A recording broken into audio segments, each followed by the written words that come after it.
So according to multiple sources, stimulus checks might actually be approved. It's all because of Chuck Schumer. He's making big changes to the Senate in order to get more stimulus bills passed in Congress.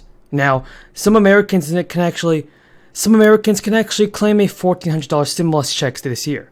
However, there is still a specific criteria to follow to receive the cash from this batch of payments in 2022.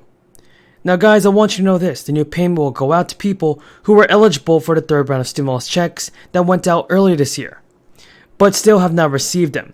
The last payments are due to go out when eligible taxpayers file their taxes next year, and eligible Americans will also be able to request a recovery rebate credit all during tax time to get the money that they're owed from the IRS. To be eligible for this full amount of stimulus money, individuals must have an adjusted gross income of at least $75,000. Those who qualify will also be able to claim the child on your 2021 tax return, which will be filed in 2022. But now, since the Democrats begin the new year today, setting for a path forward on Joe Biden's installed domestic economic agenda. Now, Schumer's strategy still faces a major roadblock from West Virginia Senator Joe Manchin, who stunned President Biden and fellow Democrats on late December, when he said he wouldn't support the House-passed bill and actually walked away from negotiations. But to gain Manchin's support, Democrats are going to have to reimagine their wide-ranging social policy bill, which will include funds in healthcare initiatives, climate programs, and new supports. Congressional Caucus Chair Pramila Jayapal, one of the Washington Democrats, told reporters that it is very urgent for the Senate to pass a version of the Build Back Better plan that Manchin can't support. She also says she believes it is still possible to pass a bill based on an outline that Manchin and Biden negotiated prior to the House passing its $2.2 trillion bill. Pramila Jayapal actually said, he said that he just can't do the bill that we passed out of the House, and as you remember, we had some things that were not in the framework. So the House, for instance, added a paid leave provision. That bill also has Medicare hearing benefits that Biden put in his framework, even though Manchin had never formally supported them. Jayapal estimates that less than 10% of the House bill deviates from the Biden framework and urged the Senate to work quickly. The economic package, everybody, universally opposed by Republicans, was supposed to be the centerpiece for Democratic campaigns, as the party fights against long odds to maintain control of the House and the Senate. Democrats, in any case, plan to argue that the bill will actually bring down inflation in the long term. That's all because of provisions to lower health care and child care expenses. But Senate Banking Chairman Sherrod Brown also said in a statement that we know the Build Back Better is the best tool we have to bring down the biggest cost families face, housing, child care, and health care, all while creating good-paying union jobs. So she said that she will work with colleagues to enact the goals of the Build Back Better into law. And the White House will also attempt to woo Manchin in the coming weeks. Manchin gave Biden a $1.8 trillion counteroffer before actually walking away from the table, which could actually form the basis of a future deal. The senator suggested scrapping expanded child tax credit payments and focusing instead on universal pre-K. Manchin has also set two sets of demands that will be especially hard for Chuck Schumer and Joe Manchin to meet. So what are your thoughts on Joe Manchin, everybody, and his work on the stimulus checks? Is he the one holding it back? Tell me what you think in the comments below. Nancy Pelosi, Chuck Schumer, and many Democrats are all here, and we are ready to see some stimulus payments be approved. So, guys, keep on watching this video to find out the most important stimulus news.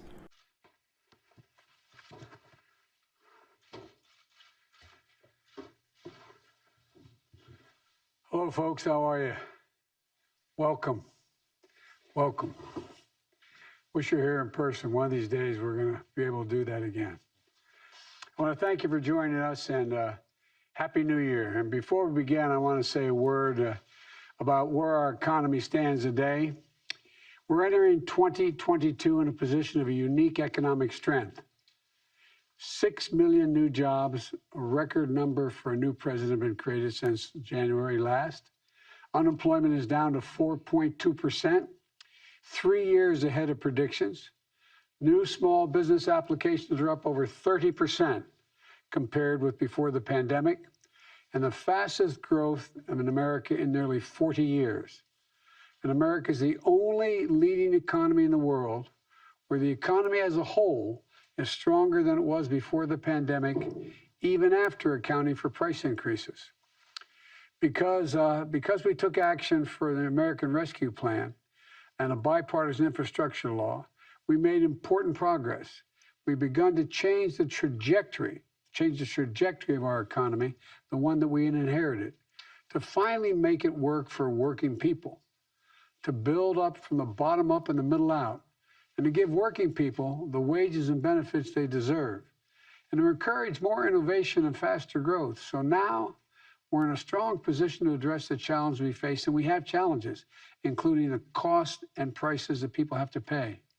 We're already, but today we're here to talk about strengthening competition, which will bring down cost. Back in July, I signed an executive order to promote competition across the economy. In too many industries, a handful of giant companies dominate the market. And too often, they use their power to squeeze out smaller competitors and stifle new entrepreneurs, making our economy less dynamic and giving themselves free rein to raise prices, reduce options for consumers, or exploit workers. The meat industry is a textbook example on the price side. 4 big corporations control more than half of the markets in beef, pork, and poultry. These middlemen that they buy from, farmers and ranchers, and sell the processors, sell the processed product to grocery stores. That's the way it works. Without meaningful competition, farmers and ranchers don't get to choose who they sell to. Or put another way, our farmers and ranchers have to pay whatever these 4 big companies say they have to pay, by and large. But that's only half of it. These companies can use their position as middlemen to overcharge grocery stores and ultimately families. If we can hold a second, I was telling my colleagues earlier in my office that I was sitting in my kitchen yesterday, and there's a sunroom off the kitchen, and my wife was there with her sister and a good friend named Mary Ann, and she was saying, "Do you realize it's over $5 for a pound of hamburger meat? $5? Well, this is partly, the pound of beef today costs $5 compared to less than $4 before the pandemic." And here's some historical context. 50 years ago, ranchers got over 60 cents for every dollar a family spent on beef. Today, they get about 39 cents. 50 years ago, hog farmers got 40 to 50 cents for each dollar they spent. Today, it's about 19 cents. And the big companies are making massive profits. While their profits go up, the prices you see at the grocery stores go up commensurate. The prices farmers receive for the products they are bringing to market go down. This reflects the market being distorted by lack of competition. I've said it before and I'll say it again. Capitalism without competition isn't capitalism, it's exploitation. That's what we're seeing in meat and poultry, and those industries now. Small, independent farmers and ranchers are being driven out of business